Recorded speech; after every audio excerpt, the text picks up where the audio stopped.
Hi friends, welcome to my channel. ఈరోజైతే ఈ వీడియోలో భీష్మ ఏకాదశి విశిష్టత, భీష్మ ఏకాదశి రోజు విష్ణు సహస్రనామాన్ని పఠిస్తే కలిగే అద్భుతమైన ఫలితాల గురించి చెప్తానండి. వీడియో ఎండింగ్ వరకు చూడండి, మిస్ కాకండి. ఈ సంవత్సరంలో భీష్మ ఏకాదశి ఫిబ్రవరి 20వ తేదీనైతే వచ్చిందండి. అందుకని ఈ వీడియోలో నేను భీష్మ ఏకాదశి విశిష్టత గురించి అయితే చెప్తానండి. వీడియో ఎండింగ్ వరకు చూడండి. ఇప్పుడైతే వీడియో అయితే స్టార్ట్ చేస్తున్నానండి. కార్తీక మాసంలో దీపాలకి ఎంత విశిష్టత ఉందో మాఘమాసంలో చేసే స్నానానికి కూడా అంత విశిష్టత ఉందండి. ఈ మాసంలో ప్రతిరోజు పవిత్రమైన రోజుగా హిందువులైతే భావిస్తారండి. ఇక ఈ మాసంలో వచ్చే పర్వదినాల్లో భీష్మ ఏకాదశి ఒకటండి. కురుక్షేత్ర యుద్ధ సమయంలో గాయపడిన భీష్ముడు అంపశయ్య మీదన ఉన్న సమయంలో ధర్మరాజుకి విష్ణు సహస్రనామాన్ని బోధించిన పరమ పవిత్రమైన రోజు ఈ రోజండి భీష్మ ఏకాదశి. జయ ఏకాదశి అని కూడా అంటారండి. ఎందుకంటే ఈరోజు ఏ కార్యం తలపెట్టినా అది ఖచ్చితంగా విజయవంతం అవుతుందని ఒక నమ్మకం అండి. ఈ రోజున విష్ణు సహస్రనామాన్ని పఠిస్తే చాలా మంచి శుభ ఫలితాలు కలుగుతాయండి. మహావిష్ణువుని పూజించిన వారికి లోక ప్రాప్తి కలుగుతుందని పెద్దల విశ్వాసం అండి. ఇక ఇప్పుడు భీష్మ ఏకాదశి విశిష్టత గురించి అయితే చెప్తానండి, తెలుసుకుందాము. భీష్ముడు గంగా శాంతనుల 8వ సంతానం అండి. అసలు పేరు దేవవ్రతుడు. తండ్రి శాంతనుడు ఇష్టపడిన సత్యవతిని ఇచ్చి పెళ్లి చేయడం కోసం, తండ్రి ఆనందం కోసం, సుఖ సంతోషాల కోసం దేవవ్రతుడు ఆజన్మాంతం బ్రహ్మచారిగా ఉంటానని, పెళ్ళి అనే మాటకి తన జీవితంలో చోటు లేదని సత్యవతికి మాట ఇచ్చి ఆ భీషణ ప్రతిజ్ఞకు కట్టుబడిన త్యాగశాలండి. అప్పటి నుండి దేవవ్రతుడు భీష్ముడిగా ఖ్యాతిగాంచాడండి. తనయుడి త్యాగానికి సంతసించిన తండ్రి భీష్ముడికి స్వచ్ఛంద మరణం పొందే వరాన్ని ఇచ్చాడండి. ఇక కౌరవుల తరపున కురుక్షేత్ర రణక్షేత్రంలో యుద్ధానికి దిగిన భీష్ముడు శ్రీకృష్ణుడు స్వయంగా జరిపించిన ఆహ్వ యజ్ఞాన్ని ఒంటి చేత్తో 10 రోజులు నడిపించిన పితామహుడు భీష్ముడు. భీష్మ ధనుర్విద్యకు అర్జునుడు, శ్రీకృష్ణుడు కూడా నిశ్చేష్టులైపోయారండి.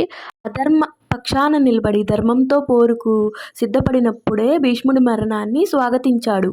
అదే తన అసమర్థతకు శిక్ష అని భావించి అర్జునుడు బాణాలకు గాయపడిన భీష్ముడు అంపశయ్య పైన చేరుకుని మరణించే మంచి సమయం కోసం ఎదురు చూస్తూ పాండవులకు రాజ్యం, ధర్మం ఉపదేశించడమే కాదు, ధర్మరాజుకి విష్ణు సహస్రనామాలని ఉపదేశించాడండి.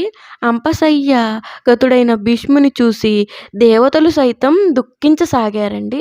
58 రోజులు అంపశయ్య పైన ఉన్న భీష్ముడు మరణ వేదనను అనుభవిస్తూ మానవ జన్మకు మహత్తరమైన మరణం కోసం, ఉత్తరాయణ పుణ్యకాలం కోసం ఎదురు చూస్తూ గడిపాడండి భీష్ముడు. ధర్మరాజు సందేహానికి సమాధానంగా లీలా మానుష విగ్రహుడైన శ్రీకృష్ణుడే జగత్ ఏవం దేవతానమంతరం పురుషోత్తమం అంటూ ప్రారంభించిన విష్ణు సహస్రనామాన్ని ఆయనకి బోధించసాగాడండి. విశ్వ కళ్యాణకాంక్షలతో ఈ మానవాళికి అందించాడండి. మాఘశుద్ధ ఏకాదశి తిథిని భీష్మ సంస్మరణా దినంగా శ్రీకృష్ణుడు కానుకగా ఇవ్వగా, మాఘశుద్ధ అష్టమి తిథి రోజున భీష్ముని ఆత్మ భౌతిక ప్రపంచాన్ని వీడి పరమాత్ముడైన శ్రీకృష్ణునిలో లీనమైంది. మహాభారత ఇతిహాసంలో ఓ మహాముని మహాప్రస్థానం ఇలా ముగిసింది.